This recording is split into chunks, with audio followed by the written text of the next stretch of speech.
Hi ಎಲ್ರಿಗೂ ನಮಸ್ಕಾರ. ಎಲ್ಲರೂ ಹೇಗಿದ್ದೀರಾ? ಐ ಹೋಪ್ ಎಲ್ಲರೂ ಚೆನ್ನಾಗಿದ್ದೀರಾ ಅನ್ಕೊತೀನಿ. ನಾನು ಕೂಡ ಸೂಪರ್ ಆಗಿದ್ದೀನಿ. ಇವತ್ತಿನ ರೆಸಿಪಿ ಬಂದುಬಿಟ್ಟು ಟೇಸ್ಟಿ ಆ್ಯಂಡ್ ಹೆಲ್ತಿ ಆಗಿರೋ ರೈತಾ ಅವ್ರ ಮೊಸರು ಗೊಜ್ಜು. ಸೊ ಇದ್ರ ಬಗ್ಗೆ ಡೀಟೇಲ್ಸ್ ಆಗಿ ಹೇಳ್ತೀನಿ. ಫಸ್ಟ್ ಯಾರೆಲ್ಲ ನನ್ನ ಚಾನಲ್ ನೋಡ್ತಿದ್ದೀರಾ ಸಬ್ಸ್ಕ್ರೈಬ್ ಮಾಡಿ. ಈ ವಿಡಿಯೋ ಇಷ್ಟ ಆದರೆ ಲೈಕ್ ಮಾಡಿ, ಕಮೆಂಟ್ ಮಾಡಿ, ಶೇರ್ ಮಾಡಿ. ಯಾರ್ಯಾರಿಗೆಲ್ಲ ಈ ಥರ ವೀಡಿಯೋಸ್ ಯಾವುದಾದ್ರೂ ಮಾಡಿ ತೋರಿಸ್ಬೇಕು ಅಂದರೂ ನನಗೆ ಕಮೆಂಟಲ್ಲಿ ತಿಳಿಸಿ. ಬನ್ನಿ ರೈತಾ ಮಾಡೋಕ್ಕೆ ಏನೇನು ಬೇಕು ಅಂತ ಒಂದು ಸತಿ ಹೇಳಿಬಿಡ್ತೀನಿ. ಇಲ್ಲಿ ನಾನು ಚಿಕ್ಕದಾಗಿ ಒಂದು ಈರುಳ್ಳಿ ತೊಗೊಂಡು ಕಟ್ ಮಾಡ್ಕೊಂಡಿದ್ದೀನಿ. ಹಾಗೆ ಸೌತೆಕಾಯಿ ಕೂಡ ತೊಗೊಂಡು ತುರ್ಕೋತಾ ಇದ್ದೀನಿ. ಹಾಗೆ ಕ್ಯಾರೆಟು ಮತ್ತು ಹಸಿಮೆಣ್ಸಿಕಾಯಿ ಮತ್ತು ಕೊತ್ತಂಬರಿ ಸೊಪ್ಪು. ನಾನು ಏನೇ ವೆಜ್ ಐಟಮ್ ಮಾಡಿದರೂ ತರಕಾರಿಗಳನ್ನ ಜಾಸ್ತಿ ಹಾಕ್ತೀನಿ. ಯಾಕಂದರೆ ನಾವು ಎಷ್ಟು ತರಕಾರಿ ತಿಂತೀವೋ ಅಷ್ಟು ಹೆಲ್ತಿಗೆ ತುಂಬ ಒಳ್ಳೆಯದು. ತರಕಾರಿಗಳನ್ನ ಆದಷ್ಟು ಚಿಕ್ಕದಾಗಿ ಕಟ್ ಮಾಡ್ಕೊಳ್ಳಿ. ಯಾಕಂದರೆ ಎಷ್ಟು ಚಿಕ್ಕದಾಗಿ ಕಟ್ ಮಾಡ್ಕೋತೀವೋ ಅಷ್ಟು ನಮ್ಮ ಬಾಡಿಗೆ ಹೋಗುತ್ತೆ. ಇಲ್ಲ ಅಂದರೆ ಎಲ್ಲ ಆರಿಸ್ಬಿಟ್ಟು ಸೈಡಿಗೆ ಇಟ್ಬಿಡ್ತಾರೆ.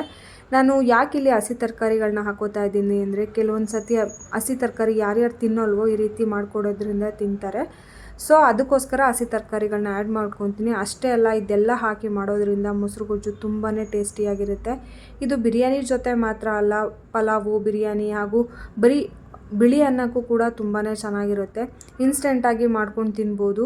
ಒಂದೊಂದು ದಿನ ಟಿಫನ್ ಬಾಕ್ಸಿಗೆ ಕೂಡ ಹಾಕಿ ಕಳಿಸ್ಬೋದು. ಅಷ್ಟು ಟೇಸ್ಟಿಯಾಗಿರುತ್ತೆ ಮತ್ತು ಅಷ್ಟೇ ಹೆಲ್ತಿಯಾಗಿ. ಯಾರ್ಯಾರಿಗೆಲ್ಲ ಮೊಸರನ್ನ ಇಷ್ಟ ಆಗಲ್ಲ ಅನ್ನೋರು ಇರ್ತಾರಲ್ವ, ಸೊ ಒಂದು ಸತಿ ಈ ಥರ ಟ್ರೈ ಮಾಡಿ ನೋಡಿ, ಸೂಪರಾಗಿರುತ್ತೆ. ಸೊ ಒಂದು ಬೌಲಿಗೆ ನಾನು ಕಟ್ ಮಾಡಿ ಇಟ್ಕೊಂಡಿರೋಂಥ ಎಲ್ಲ ತರಕಾರಿಗಳನ್ನ ಆ್ಯಡ್ ಮಾಡಿಕೊಂಡು ಸ್ವಲ್ಪ ಉಪ್ಪು ಕೂಡ ಹಾಕ್ಕೊಂಬಿಟ್ಟು ಇದನ್ನು ಚೆನ್ನಾಗಿ ಕಲಿಸ್ಕೊತೀನಿ. ಒಂದು ಹೇಳ್ದಕ್ಕೆ ಇಷ್ಟಪಡ್ತೀನಿ, ಯಾರೇ ಆಗಲಿ ಎಷ್ಟು ಸಾಧ್ಯನೋ ನಮ್ಮ ಬಾಡಿಗೆ ಅಷ್ಟೇ ತರಕಾರಿಗಳು ತಗೊಳ್ಳಿ. ಸೊ ಎಷ್ಟು ತರಕಾರಿ ತಿಂತೀವೋ ಅಷ್ಟು ಹಾಸ್ಪಿಟಲಿಂದ ದೂರ ಇಡ್ತೀವಿ ನಾವು. ಸೊ ಈ ಥರ ಮಾಡ್ಕೊಂಡು ತಿನ್ನೋದ್ರಿಂದ ನಮ್ಮ ಬಾಡಿಗೆ ತರಕಾರಿನೂ ಸೇರುತ್ತೆ ಮತ್ತು ಹೆಲ್ತಿಯಾಗಿ ಫುಡ್ಡು ತಿಂತೀವಿ.